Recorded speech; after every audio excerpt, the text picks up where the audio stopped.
how do we morally and ethically as a country, as what I believe to be a good people, and the mayor talked about driving past prisons and our indifference. How do we ignite, I mean, this is pretty special today, but how do we ignite a fervor, a moral fervor, to say that we need to do better as a matter of conscience, as a people, as a nation? Well, I mean, I think to do it, it can't just be our political leaders who are involved in doing it.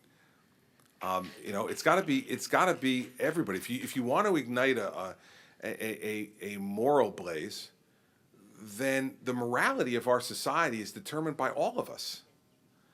Not just by the people you elect and put into office, not just by the people who stand in the pulpit or in the temple or in the mosque and preach to you on your days of observation. It is all of us who give forth an attitude.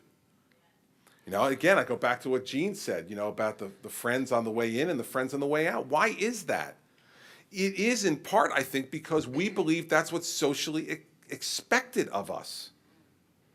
That we're expected to kind of give the stiff arm to the person who's been in trouble and gone to jail. And that's why are you associating with that person? Don't you understand that they've, been to jail? Well, that's why I think if the kind of broader movement that you're referring to in your question has to be done by a broader swath of society.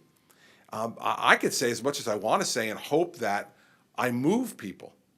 That's part of my job, is to use the pulpit that I have to be able to try to speak about the things that I believe are important and to move people. But I'm not under the illusion for a moment that I can move everybody. There are some people who their ears are closed to me. Maybe because they're very busy with other parts of their life. Maybe because they're focused on other things regarding their family and they don't focus on what's going on in the public. Maybe because they just don't like me. I mean, it's possible. I know you find it hard to believe, but it is possible. It is possible. So you can't just count on one person or one group of people to do it, because you don't know who you're uniquely positioned to reach. You don't know until you try and until you take the chance to put yourself out there to folks.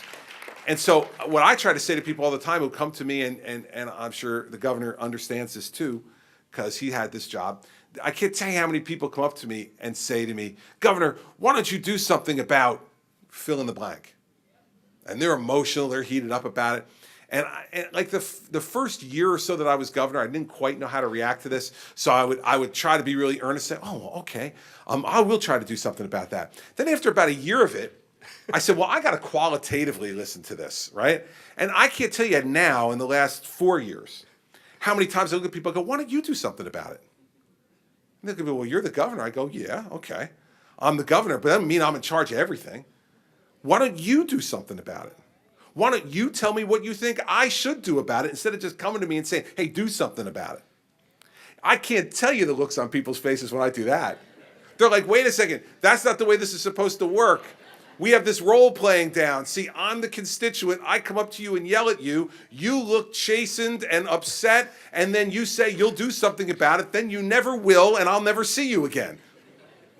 All right? Well, I'm trying to change that part of the dialogue too, because people need to understand they all have a responsibility for this. It's not just mine. It's yours too.